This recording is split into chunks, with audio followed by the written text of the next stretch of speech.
On September 16th, two Azerbaijani NGOs, the Election Monitoring and Democracy Studies Center and the Public Association for International Cooperation of Volunteers, issued a joint interim report on the results of long-term observation of this year's presidential election campaign.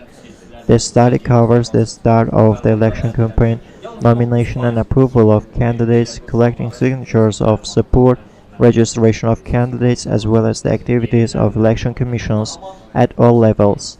The monitoring covered 89 of the 125 constituencies.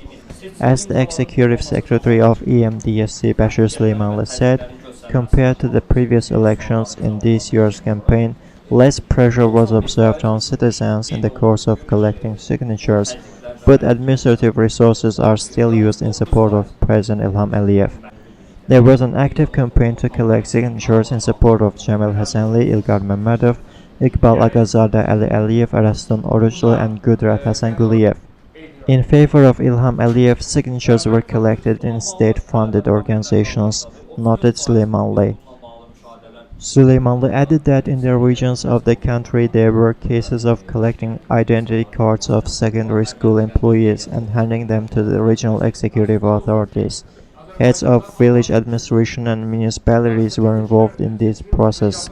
The lack of large-scale violations should not be taken as a campaign's compliance with national legislation and international democratic standards, said the head of EMDSC Anar Mehmedov.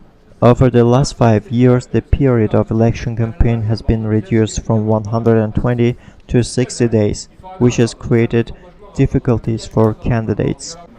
As the head of the PAICV, Anar Mehmedov said, another interim report will soon be published and distributed on the results of monitoring the election campaign, and after the elections there will be preliminary and final reports.